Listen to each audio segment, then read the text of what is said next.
climate risk into a new source of unity and leadership, particularly in the South. The questions I want to look into about climate security. It is a securitization of climate issues. It refers to the way that climate change directly and indirectly affects peace and stability. It's not just an environmental issue, it's a security challenge. We can see that rising temperatures, sea level rise, and extreme weather act as a threat multiplier that make existing vulnerabilities worse, for example, by reducing fisheries, displacing coastal communities, or heightening competitions over resources in the South China Sea. In other words, climate threat can intensify tensions where grievance already exists. But this is also where ASEAN has a unique opportunity. Unlike traditional security threats, climate threats are transboundary and non-zero-sum and common security challenge. No single state, large or small, claimant or non-claimant, can handle them alone. So climate is an uncertainty for all. They require cooperation, coordination, and information sharing, precisely the kinds of things that ASEAN was built to do.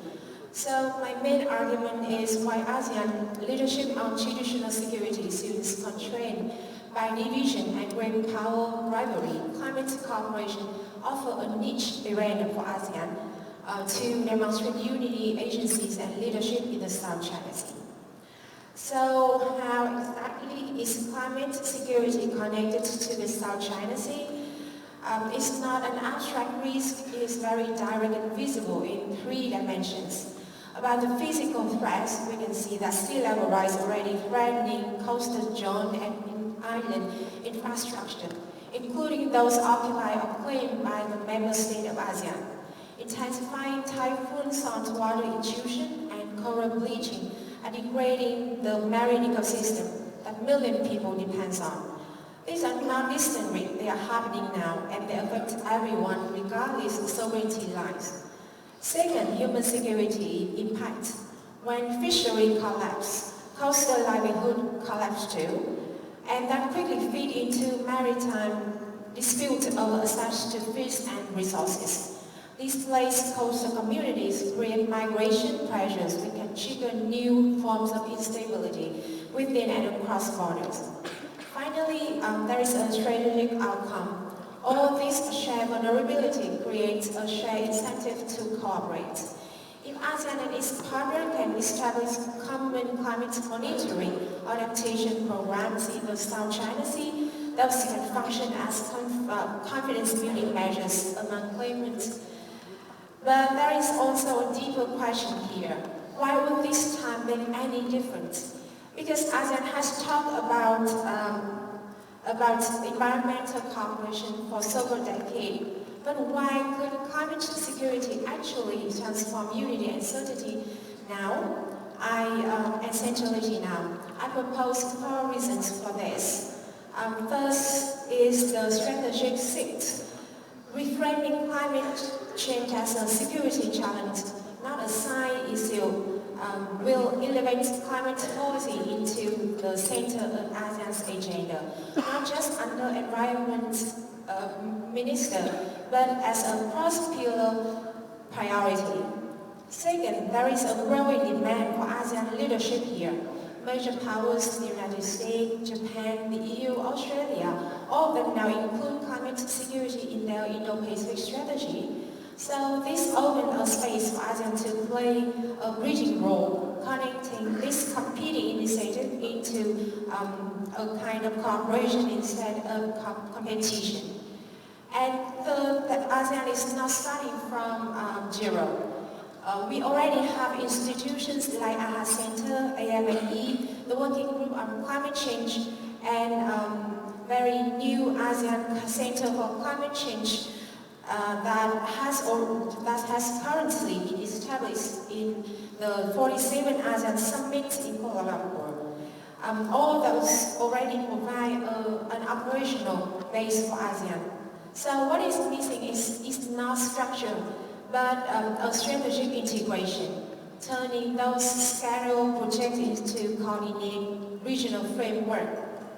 And finally, and I think the most important point, is that climate security can shape the mindset of the next generation of ASEAN leaders.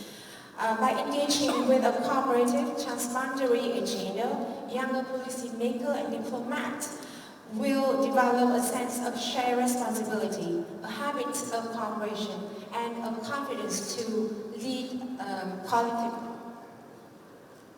While climate security can link ASEAN's unity and centrality, we also need to recognize that ASEAN's central role is not guaranteed, but it is expected or even demanded by others. External actors increasingly see ASEAN as a necessary convener rather than a decisive leader. For example, the United States and its allies promote a rules-based Indo-Pacific, but still rely on ASEAN forums to keep dialogue open with China. Meanwhile, China prefers ASEAN leadership precisely because it's limited. It offers a family of non-confrontation format where Beijing can participate.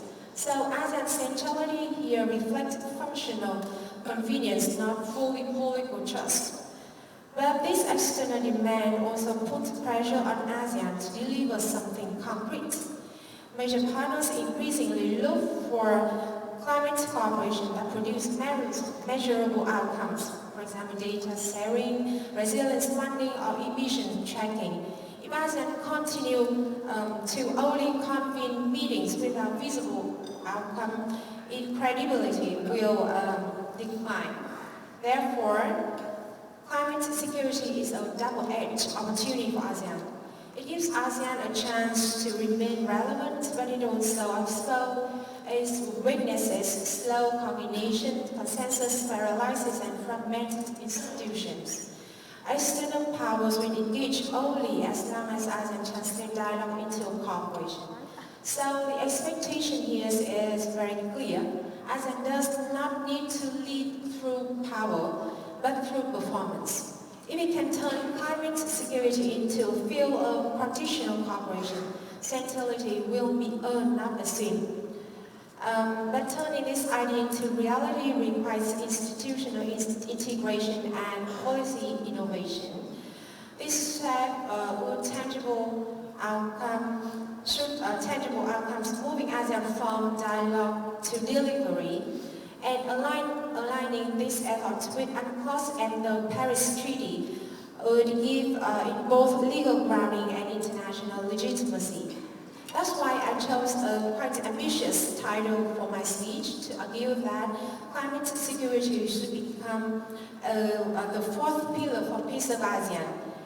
If ASEAN can institutionalize climate security within its peace architecture, it will not only address today's environmental issue, but also prove that real leadership lies in collective action under shared vulnerabilities and in uncertainties. Yeah, thank you for your attention. Thank you, Dr. Chan. This one reminds me of ASEAN unity exists under uncertainty exactly 2 years after Vietnam joined ASEAN in 1997. ASEAN faced an Asian economic crisis. It is still, your topic is very relevant. Thank you very much. Next, our speaker is from Laos. Mr. Asoka Rasapon, who is the had a very vast experience in the diplomatic world. He has been with Ministry of Foreign Affairs, and now he is in a research, strategic research institute. The floor is yours, Mr. Rasapon. Thank you. Distinguished moderator, Excellency Dato Tang Yang Thai, Ambassador of Malaysia, and esteemed panelists, colleagues, excellencies, ladies and gentlemen. Of course, first of all, I'd like to join my Cambodian colleagues to express our sincere congratulations for Malaysians over the year of the successful chairmanship of ASEAN. And also, let me also to congratulate and also express my sincere appreciations to DAV for extending your invitations for me to participate in these very important gatherings. And I think it's a very timely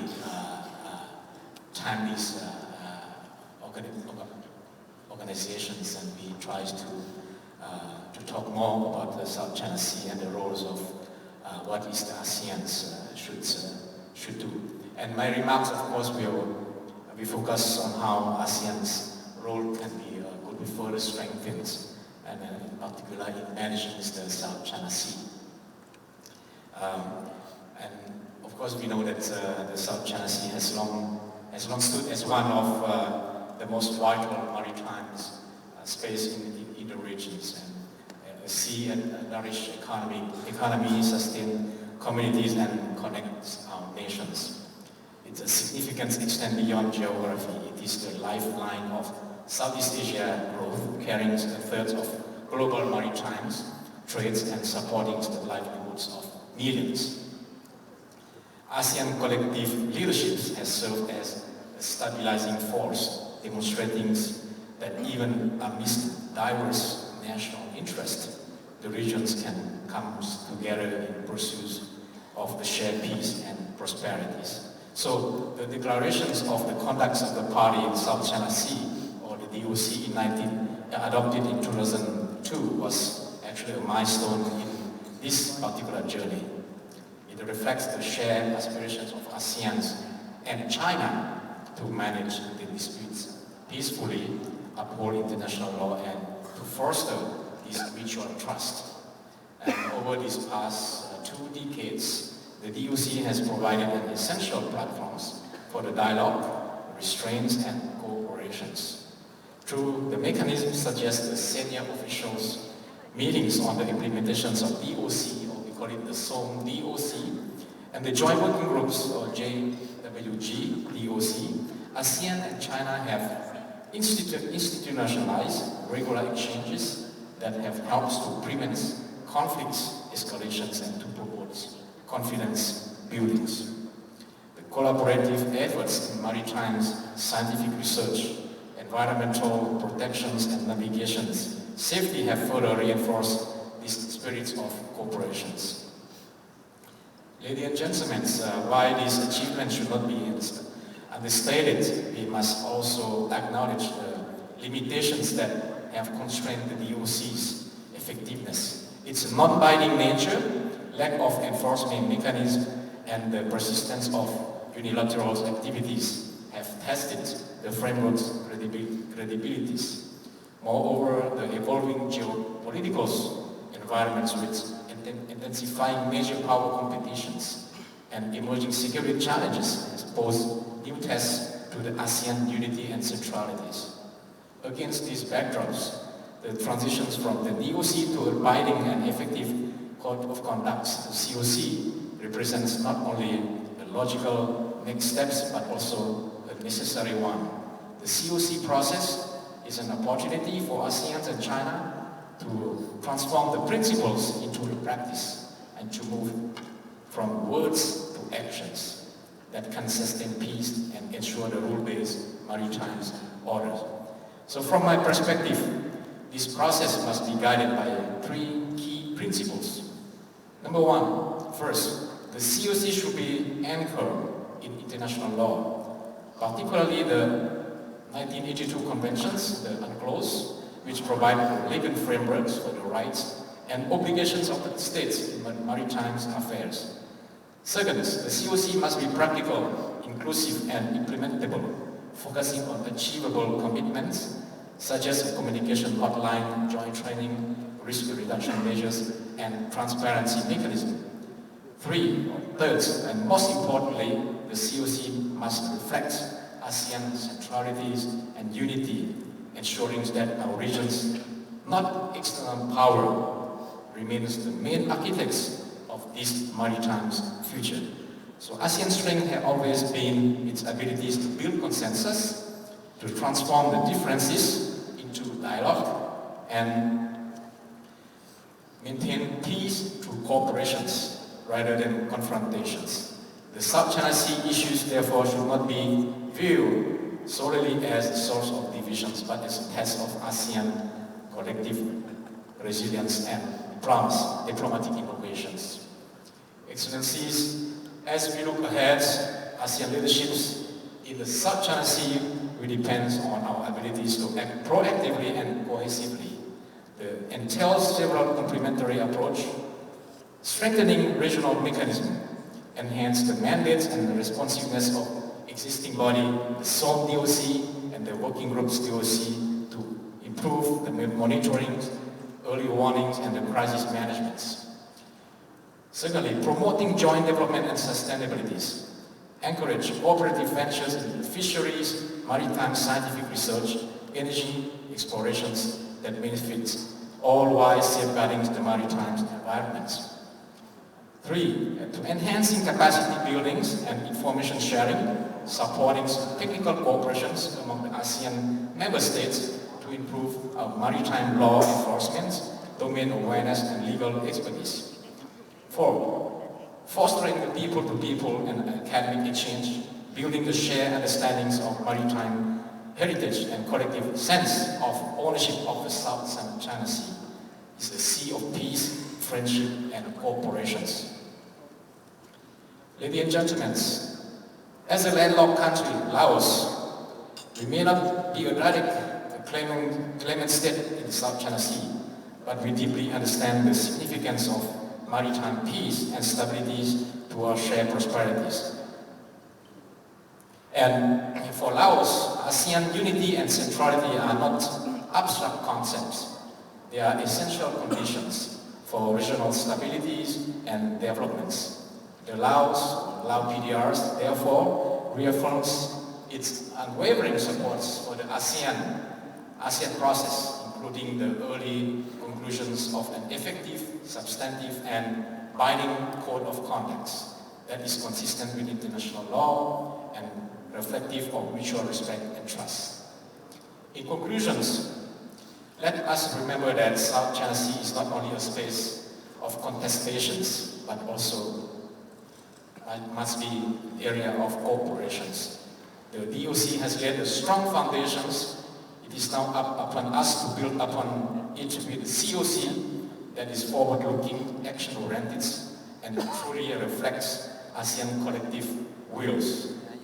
As we strive towards this goal, so let us guided by the vision of transforming the South China Sea into a sea of peace, friendships, and cooperations, where dialogue prevails over discourse, and where ASEAN leadership continues to inspire confidence and trust in the broader international community. Thank you very much. Thank you very much, Mr. Asoka. I think we are going into this topic of South China Sea. It is very important, and I hope we will be able to dwell more into it during the question and answer questions. Right, next we have Ms. Jane Chan. She is the Senior Fellow and Coordinator of the Maritime Security Program at the S. Rajaratnam School of International Studies in Nanyang Technological University, Singapore. The floor is yours. Thank you very much, Dr. Tan, for the introduction.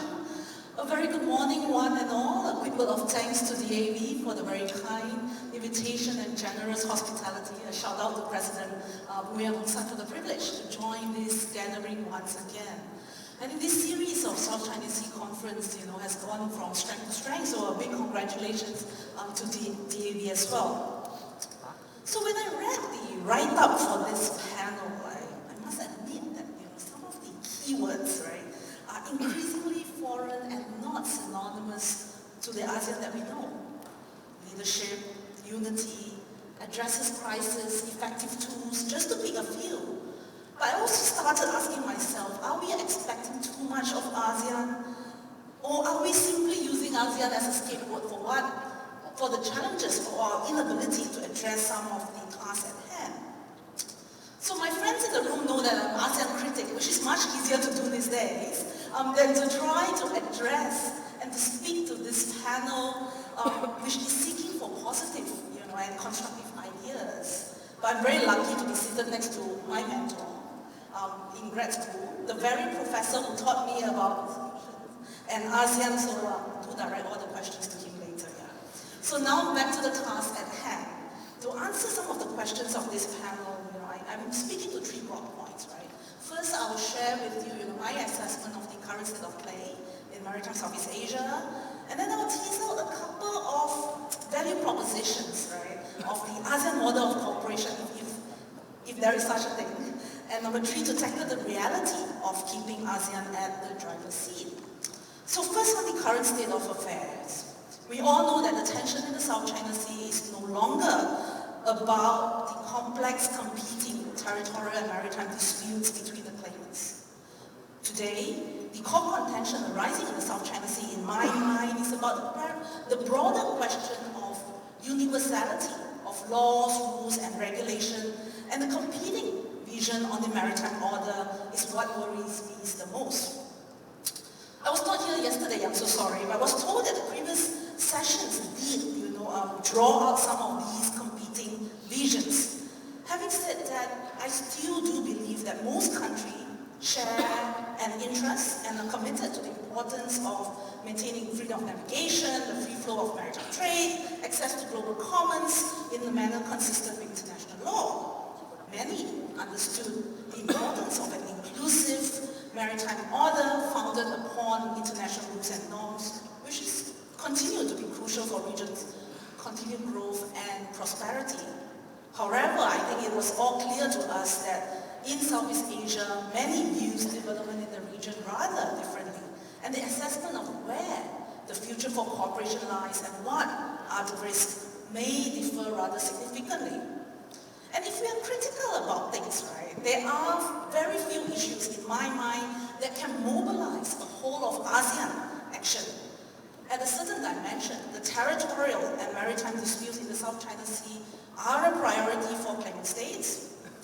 The illegal migration in the Andaman Sea and the sea robbery problems in the Straits of Malacca and Singapore are being managed mainly by the relevant littorals.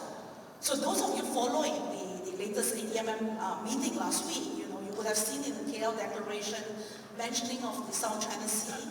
But to me, more encouragingly, is the adoption of a list of concept papers, right? Amongst others, those dealing with emerging challenges such as critical underwater infrastructure and cyber defense. I believe the ADMM also approved a conference on maritime cyber conference that is part of the AYP initiatives. So to me, these are small and positive steps within the ASEAN machinery that we should look towards, right?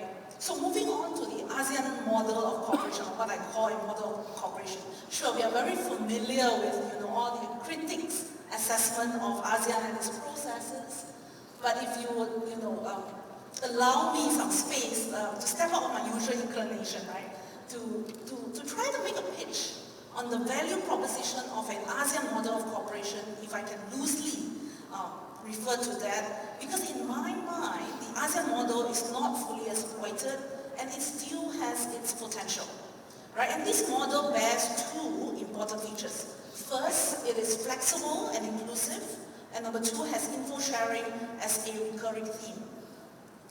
So one advantage, or a key advantage built into the ASEAN and ASEAN-led regional architecture is that it's not only open and inclusive, it's trying to ensure that no single state's influence is exclusive, so to speak. Not China, not the US. Of course, depending on one's priority and constraints, right, the way a state chooses to participate and contribute will differ rather significantly, right? A good illustration is the recurring debate on how certain initiatives within Southeast Asia ought to be region-wide or whether a sub-regional approach can be more practical and effective, right? We have heard about discussion on ASEAN minus X approaches. We have the Malacca Straits Control and the trilateral cooperative mechanisms. And of course, the ASEAN Maritime Outlook document, right, gave us a list of ASEAN Plus models too. So, there's some value to the AMO beyond the fancy pictures, yeah? But since I'm talking about the AMO is a living document to be updated every 3 years. The process itself creates a huge opportunity in my mind for more in-depth engagements, exchange of views, while we are still thinking about safety, security, and stability in regional waters. If done properly, I think it can catalyze a series of dialogue to engage not just amongst the ASEAN member states, but also dialogue with partners and beyond to show that ASEAN can have a credible maritime agenda. So on the info sharing bit, right, while the need to know principle unfortunately still remains dominant in this part of the world, I think that's a commendable effort, right? A commendable effort in trying to infuse info sharing as a core component in many of the ASEAN mechanisms. So while technology and the platform that we use to do it is one aspect of the discussion, I think what may be more important is relationships that are built to allow for trust and confidence to set in. But even without that trust right now, even without it, we already saw a collective willingness, right, to act born out of the need for a common maritime picture and a common threat perception. So the Information Fusion Center in Singapore is a very good example of that. So third, on the reality of keeping ASEAN in the driver's seat, right? Sure, power matters, and the fundamental realities and vulnerabilities of small states have not changed. And small states like Singapore, we can do very little to influence big power, yeah? But Southeast Asian observers, have long argued that the local responses to power can play and have played a very significant role, right, in constructive regional order and arguably have enjoyed a marked degree of influence in shaping regional agenda. So Southeast Asian states, I would argue, should continue to look to ASEAN to strengthen their influence as a group, right, and to advance a collective position on issues of common interest. Does it always go as planned? The very short answer is no, but we can have a different conference series on that. But unfortunately, as we have seen it recently, right, region power interests or the lack of, right, more aptly, the lack of will threaten ASEAN's credibility as a regional convener, so to speak. I think that word came up earlier on. Small states will, unfortunately, need the goodwill and support of major power to thrive. So as US reviews its role as a global security provider, a key takeaway for me at least, that some of the choices that the US have made recently hints that, whatever goodwill and support we in Southeast Asia are enjoying right now should not be taken for granted. Having said that, even as US chooses a narrower path than before prioritizing its self-interest, I would like to believe that no one in Washington would disagree that a peaceful and stable Asia-Pacific is in US own self-interest, right? And frankly, in my mind, the standing of the US, that US enjoy in this part of the world will remain unrivaled for a little while longer. And this is simply based on the fact that of China's proximity to Southeast Asia and the correlating social and political baggages that are not often spoke about, and of course the unresolved disputes and disagreement China has with its Southeast Asian neighbors. So in a way we could say that, there's still no good fences to make us good neighbors. But this doesn't mean that China can't mend those fences, or that the US won't squander its credibility in the region.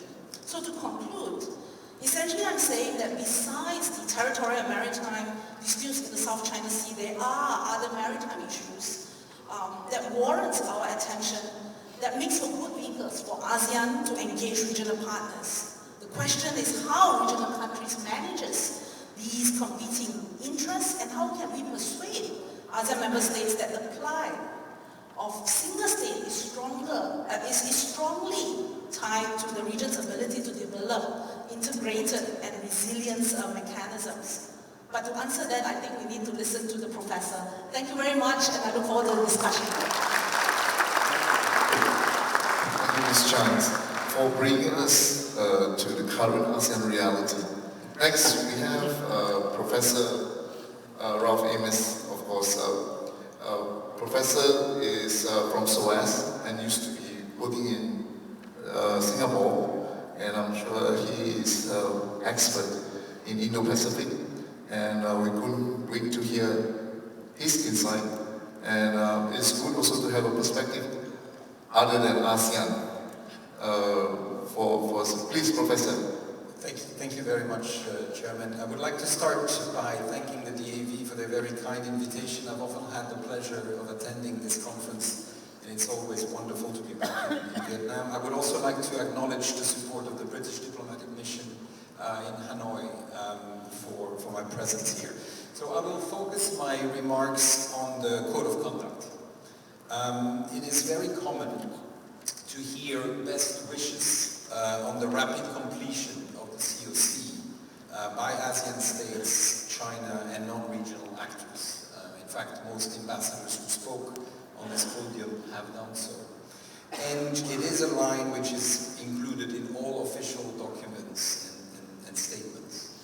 So I will try to give you some sense of focus of why it has been so difficult to reach and conclude an effective and binding COC, but at the same time repeat the point that it is important to do so in the coming years. Perhaps the best place to start is to ask ourselves, why do we need a COC? And I would argue that the COC is essentially meant to promote a rule-based order system in the semi-enclosed sea of the South China Sea. But perhaps more importantly, it is meant to operate as a crisis management framework when tensions escalate. And we are clearly in need at the moment of such a de-escalation framework. So, as I am the last speaker, I'll be able to be reasonably succinct in some points which have already been highlighted by my co-panelists. ASEAN's conflict management system essentially consists of two parts. One is very familiar to all of you. It's the UN system. It's the principles you can find in the Charter. And ASEAN very effectively applies those concepts in the context of Southeast Asia. National sovereignty, non-interference, non-use of force. But the ASEAN model of conflict management has a second component, which is specific to the region. The ASEAN way based on informality, quiet diplomacy, dialogue, self-restraint, consensus building, and so on. As well, of course, as the role of the ASEAN chair and the Secretary General. So when you're looking at ASEAN and Southeast Asia, there is basically one concept you must remember, which is one of neutrality. ASEAN can only operate in the context of the South China Sea dispute if it is viewed as an impartial intergovernmental organization. Any infringement to that impartiality would immediately disqualify ASEAN as a credible and respected actor in trying to address the South China Sea disputes. So this immediately suggests that ASEAN cannot take a stand on sovereignty and the overlapping claims. It can, however, very much endorse the principle of international law and UNCLOS, as well as focus on the negotiation of a code of conduct, and that's what I will now focus on. Sorry for the small print, but essentially, I think it's important to put the code of conduct negotiation in its real historical context. It started in the early 1990s. And it actually led to a first attempt at a code of conduct, which was an informal document signed in 1992 that also included Vietnam at the time when Vietnam was not yet a member of ASEAN. So 1992 is the year when President Clinton won the election in the United States. It's also the year that I graduated from high school. So it was a long, long time ago. And that's an indication, perhaps, of the complexity of reaching a code of conduct, but it's also an indication of the commitment of the association to reach one. So we had complex negotiations throughout the 1990s that led to an interim accord. I think it's important to remember that the 2002 declaration on the code of conduct was partly a success, but also an indication of failure. ASEAN at that time was not able to reach a code of conduct and decided to approve an interim accord instead, with the hope that it would be a springboard towards a rapid conclusion of a COC. We have had in the meantime various steps in that direction. So what are the three areas that have traditionally made it complicated to sign and complete the negotiation? The three areas are, the first is the nature of the agreement itself.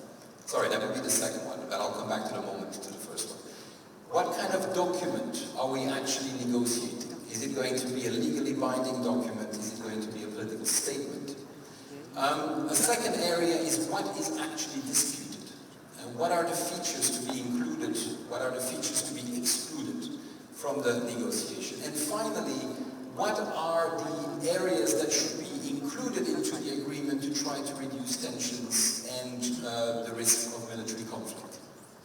Those essentially have been the major stumbling blocks for the completion of the COC since the negotiation officially started in 2014. So why do they remain so problematic? And here I think it's important to remember that not all ASEAN plus one countries agree on the nature of the agreement that they would like to sign. Perhaps important also to remember that there is no immediate consensus among the ASEAN 10, ASEAN 11 I should say now, and congratulations to Timor-Leste for joining the association. Partly because, again, you're dealing with claimant countries, you're dealing with non-claimant countries, you're dealing with claimant countries that may not have similar strategic outlooks on China. We should also be honest to admit that delay tactics are being used for diplomatic purposes. So, the limitations are exacerbated partly due to changing geopolitical realities. Chinese assertiveness in the South China Sea, great power rivalry, certainly does not simplify the completion of a COC. So let me conclude by giving you different scenarios, and I'd frame them based on questions. The first one, which goes against all the best wishes of diplomats, is that the code of conduct remains an inspirational approach. That actually the point is not to complete it, the point is to have a process of negotiation, because it brings Chinese and Southeast Asian diplomats, brings them to the same room on a regular basis, and provides a conflict management zone for them to discuss areas. Not something that we wish for, but I think it's something that we should leave on the table. That it might actually not be concluded anytime soon, but even if it is not, it could remain relevant as a diplomatic instrument. An instrument that we, for instance, don't have in the East China Sea and other parts of the world. A second question is really the nature of the document. Should we aim for a DOC 2.0, or should we really go for a binding document? I would argue that really after so many years, we should probably aim for a strong document as possible. Third point is, ultimately the COC negotiation is linked to ASEAN centrality in conflict management. There is a reputational cost involved in this case, especially as far as ASEAN is concerned. ASEAN's ability to preserve its centrality is partly linked to the completion of of an effective code of conduct. Finally, I would argue there are no obvious alternatives to a COC negotiation. Joint development of resources have often been mentioned. We have seen very little progress in this area. The minilaterals that we've seen emerge in recent years do not in any way or form provide such instruments. Bilateral negotiations are tricky due to the asymmetry of power involved, and so it is probably less effective for the ASEAN countries, the ASEAN claimant countries, to adopt that approach. And finally, the external powers all seem committed to seeing the successful completion of the COC. So for all those reasons, it looks like we have to see this process through, and hopefully in the next couple of years, see the completion of an effective document. Thank you very much. Thank you, Professor. is of essence, I would like to invite audiences for questions. Before doing that, I just also wanted to share something that maybe do you know that we are actually very near to a very old ancient trading port, Hoi An. Hoi An has been existed in more than 500 years, or maybe even more, and has been receiving lots of traders from all over the world. Mainly from, if you go to Hoi An today, you can see a Chinese quarter, a Japanese quarter, Japanese bridge. And it is a kind of reflection of what trading ports used to be. In Malaysia too, we have such a port, Malacca. So we have been in this situation before, 500 years ago. So now we are finding ourselves again in the same situation. Of course, different actors, different contexts. Okay, I would like to open the floor. I'll start from the left. Yes, gentlemen.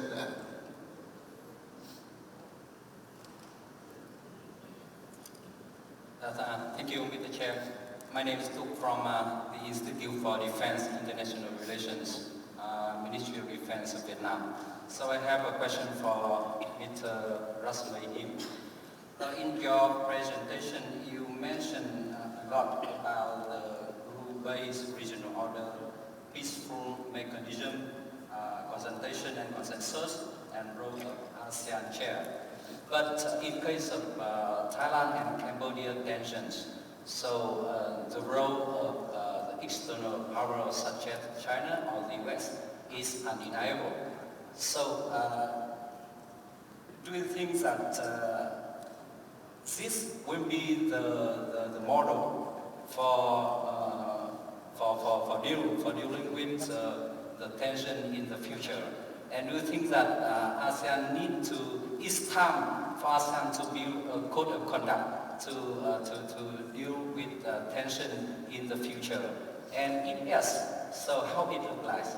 I also refer this question for Professor Ram Emmer as a regional expert, so you will have some useful idea for us. Thank you. Can we have a few more questions? Gentlemen, yes. This is also for Professor Emmers. Ray Powell, and you may recall I said yesterday that I'm a code of conduct pessimist, so I'm looking for somebody to help me with my optimism. First, I guess the question that I asked yesterday, in a binding code of conduct, the question that I still have is who binds it? What is the actual body? What is the entity that acts as the binder of the binding code of conduct? And what organization or consortium or group could everyone agree on, including, of course, China? Second, do you worry that a code of conduct, especially if it comes out as something that's fairly weak, could actually be used, particularly by China, to undermine the UNCLOS provisions, essentially to say, look, we've had enough of these external powers who try to bind us to this UNCLOS thing off in The Hague, so now we have this code of conduct that we all agree on that it means that UNCLOS no longer really applies here. And then the third is, what gives you confidence that after all of these decades that we could be there within a year or two? Thank you. Can we have a two? Lester.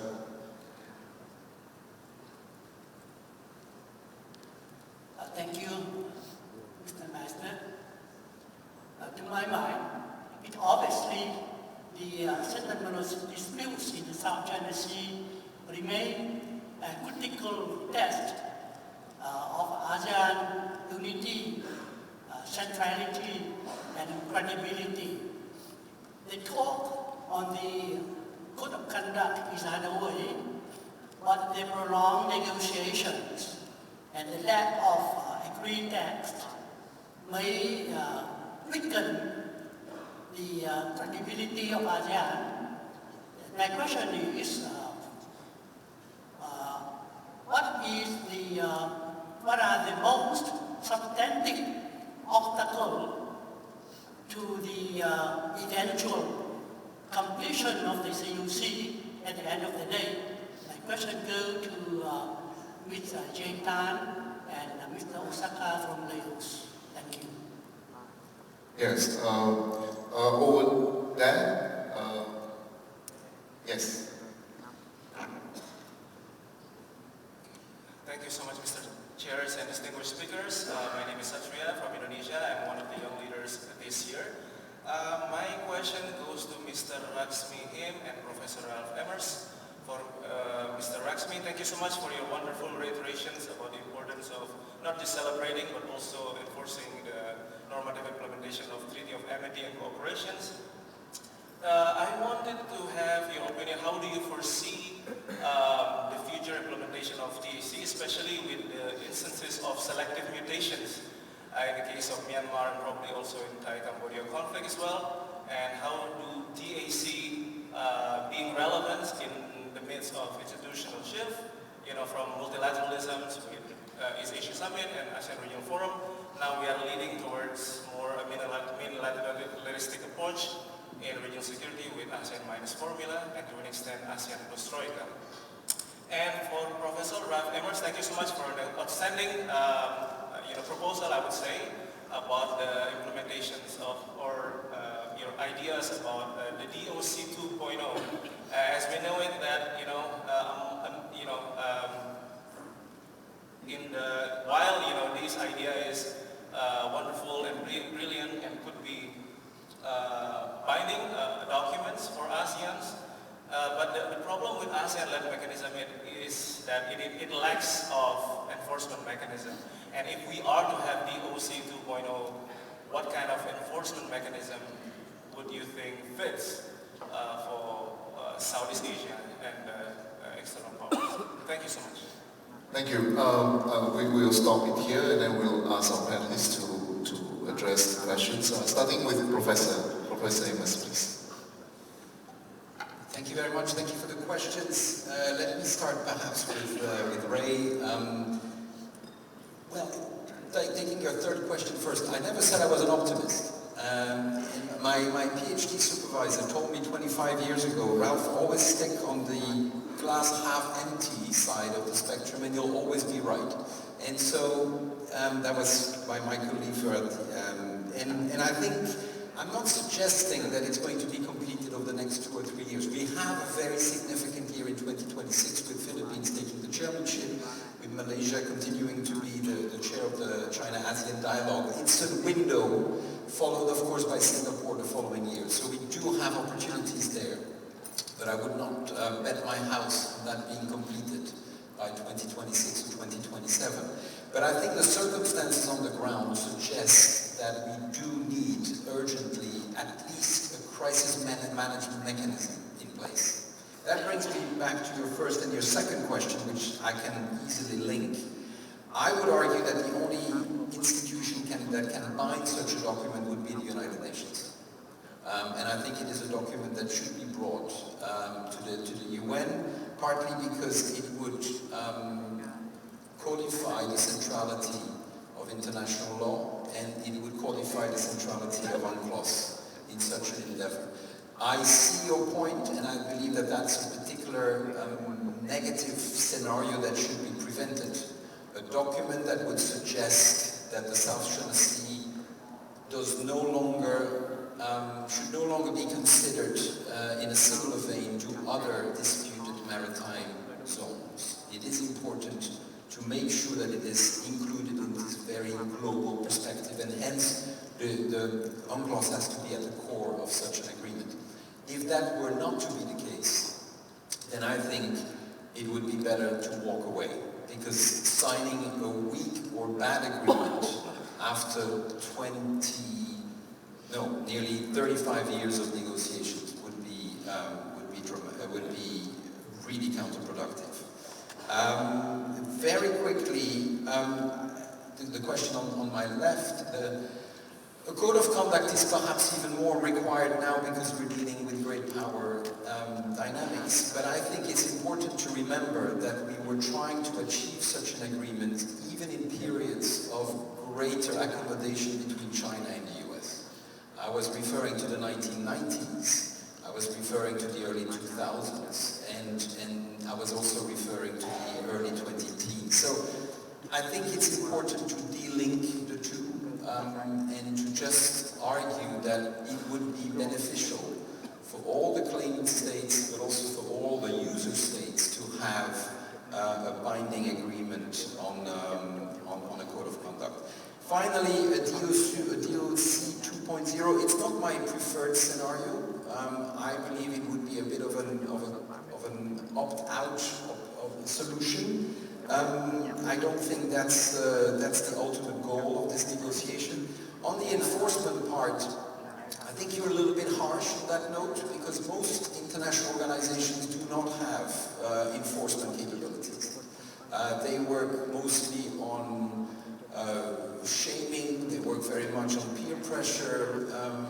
So yes, the fact that there might not be an immediate enforcement mechanism in place, it's not the ASEAN way of promoting cooperation, and in all fairness, it's not something which is commonly used in international organizations, with, of course, some major exceptions. Thank you.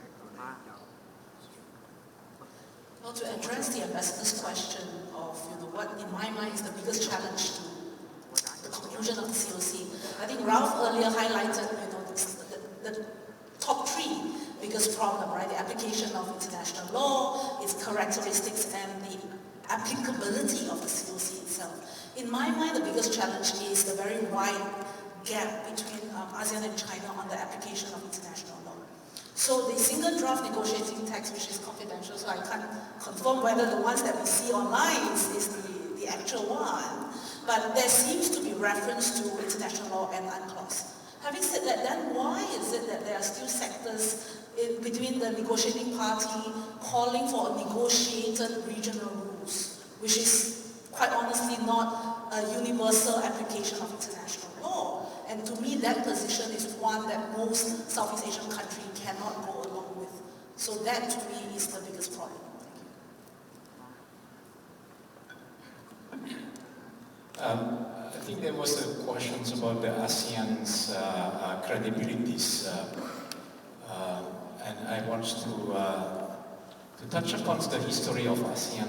As we all know, that ASEAN today is not like when it was created in the 60s or 70s, and we have a new members joining us, Timor-Leste, just this month. So basically, ASEAN is expanding. And when we talk about the ASEAN centralities or ASEAN leaderships or ASEAN roles, I think we are still have different views. Even I think between ourselves, amongst the ASEAN countries, we have different perspective on these ASEAN centralities or ASEAN role. What should ASEAN do in managing our regions, our regions? So when we mentioned about the history of ASEAN, that when the ASEAN has been expanding, we have Vietnam, Laos, Cambodia, Myanmar joining ASEAN in the mid-90s, and if compared with what actually the newly joined ASEAN, what we have gained from these particular groups.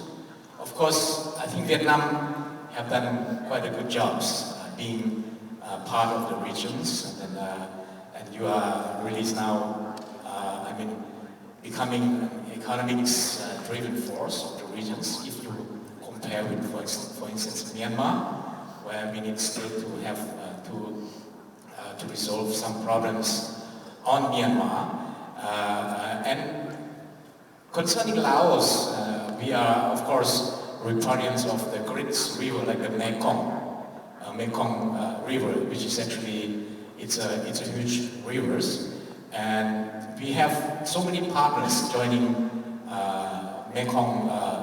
We have Lansang Mekong, we have United States Mekong, we have Japan, Korea, and we have Ganga, Mekong corporations. So what I think is that I think that we are we still have a lot of diverse views on the ASEAN roles, what we should focus right now. And of course, the South China Sea is still the hot issues among us. So we look at one side that if the South China Sea issues can be managed, if the code of conduct is an effective course, in managing this conflict can be a good example for the other regions in the world. ASEAN is so dynamic, economically. I have not seen any other regional groups as dynamic as ASEAN, and we see a bright futures of these regions. Of course, we have big economy like Indonesia's, and then we have now Vietnam, Thailand's, and I think we are getting together economically. We become stronger and stronger, and we have so many dialogue partners. Everybody are interested to join to work with ASEAN. We are like a big jets, big jumbo that is going to take over. So we involve everybody. We have Russia, we have India, we have United States, Canada. Everybody come to join us in building these blocks so that we can become economically strong. So on the South China Sea, I think these are the issues that we have released to work hard together, because this particular sea is actually it's very important for the whole world. If we somebody mentions about that could be the second Ukraine's Russian. I don't think that we are going to move towards that direction. So that's why I think that these particular regions, on the ASEAN centrality, ASEAN role, ASEAN leaderships, or ASEAN at the helm, we need to be released to work on that and to eliminate our diverse views on different issues. Thank you.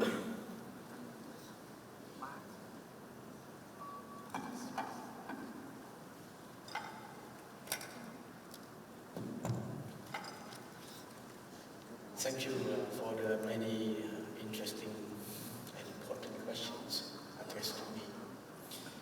The first one on Cambodia-Thailand border issue, I think, like I mentioned, in the official and legally binding instrument of ASEAN, which are TAC and ASEAN Charter,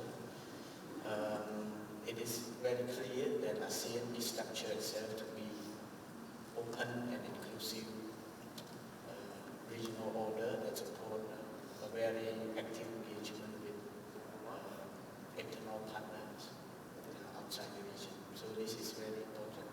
So any positive involvement by any great power are very important and welcome, just like the current Cambodia-Thailand border dispute recently showed. May I also recognize the important role of ASEAN Chair this year, Malaysia, who has been so instrumental. Many people forgot that actually Prime Minister Anwar called both leaders of Cambodia and Thailand, even the conflict erupted. I think we have to put that on record. ASEAN Chair has been playing a very important role. It's just that the role of the US is just fundamental and very instrumental in making all leaders, both sides, agree to first ceasefire agreement, then eventually peace accord. Now the most important priority is to make sure that the peace accord is upheld and both countries can start normalize relations, develop again the close bond of friendship and deep tie between the two countries as a fellow ASEAN family member, and we welcome any positive effort within ASEAN and ASEAN partners to support this whole process. That's the first part of my answer. The second part is about the relevance of Treaty on Cooperation, TAC. My view is that TAC is a fundamental regional legally binding treaty that governs interstate and intrastate within ASEAN and ASEAN external partner. It is a good first step toward many of the important aspects of governing relations within ASEAN and outside ASEAN. But should we continue to stay there? In my view, we have to take it as a first step, and ASEAN countries particularly should consider very much in exploring possibility that we can broaden it constructively to include other elements that are very important for issues like peaceful dispute settlement. This is very important. And in line of this also, I would like to say that within ASEAN, it is very important that all ASEAN members have to define their national interests, their regional interests as the key part of their national interest.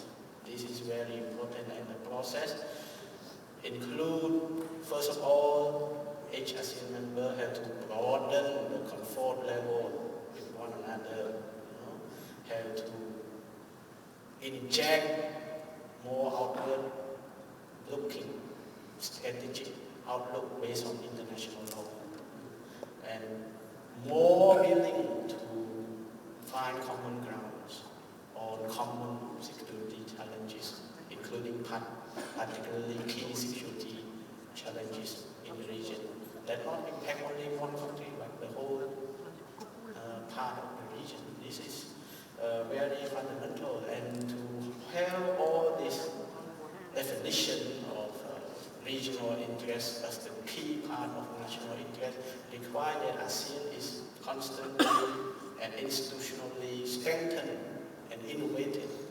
ASEAN should not let the resident and the modus operandi of the past define it.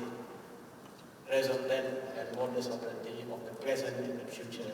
ASEAN have to constantly adapt in time. I have more to say, but I should leave to more. And if there are more specific questions, I will answer. Thank you. Dr. Chang.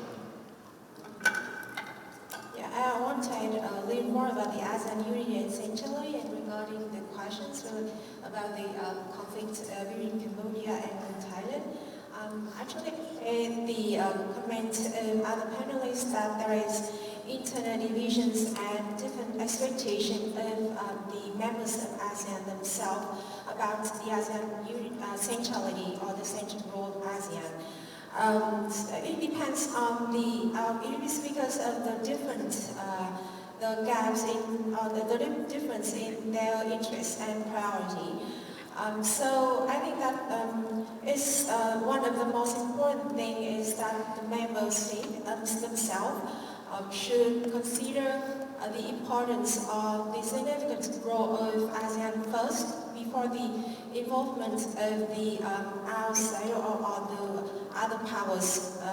So that's why I still keep with my ideas that ASEAN can focus on more on functional cooperation. Even the sovereignty issues is still there, and it's very tough to settle sovereignty matters. But if we can focus or we can promote the cooperation on more functional issues, it could be easier or could play quite good starting point for ASEAN to emphasize our centrality and the leading role in the region. Thank you. I believe time is very limited. So I allow 2 more questions, and then after that we have to also answer questions from online. Sorry. Oh, ladies over there. Yes. Yeah, please.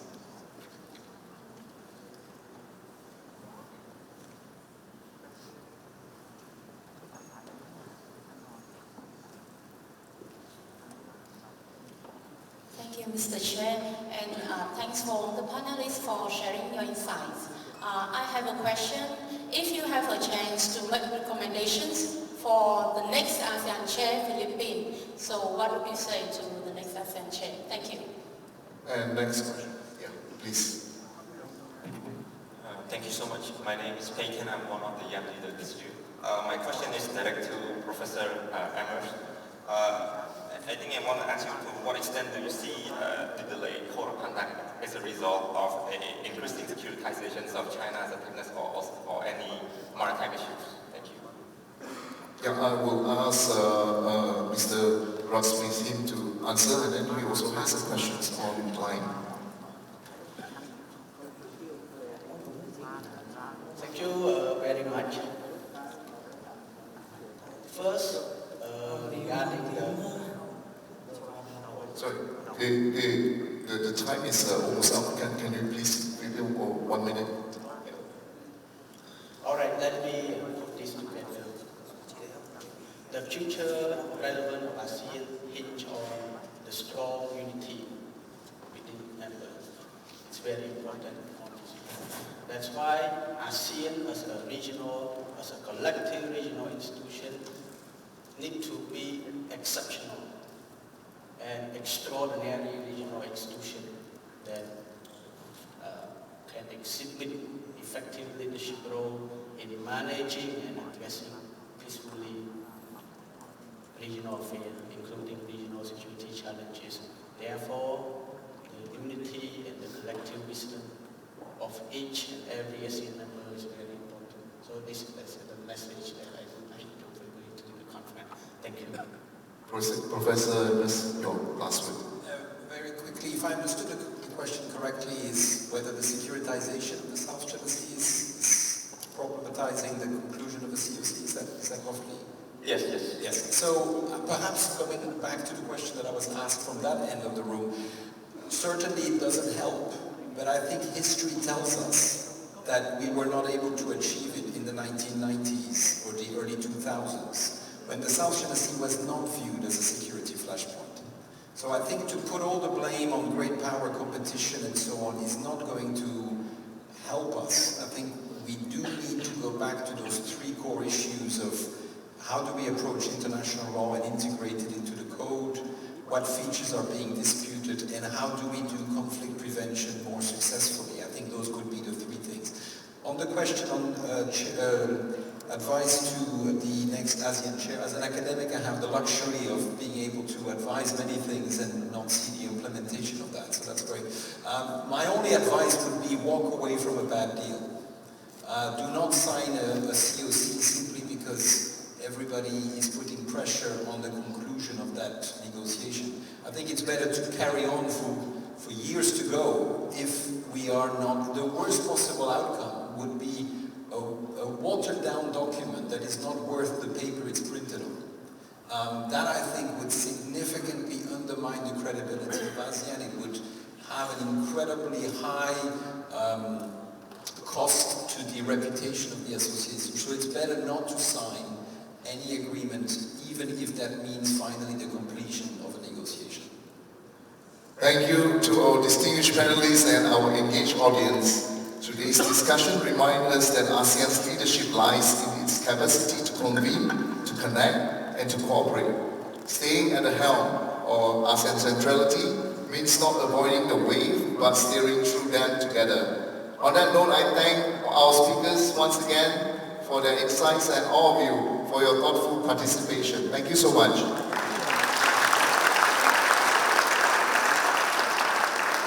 Thank you very much, our speakers and moderator, for those valuable perspectives. Ladies and gentlemen, lunch will be served at Sheraton Hotel, and we will reconvene at 1:25 p.m. for the session 5 and close as anchor on maritime stability. Our support team will be available to guide you to the venue. Online participants, don't forget that we have a live commentary hosted by Dr. Đỗ Thanh Hải from Diplomatic Academy of Vietnam, with the lunch live review of the Ambassador Down and session 4 on ASEAN at the hand.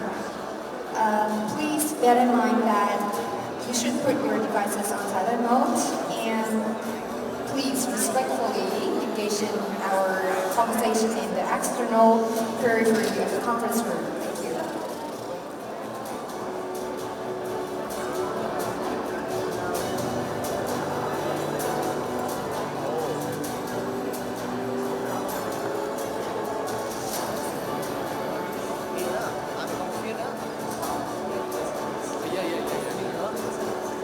Thank you.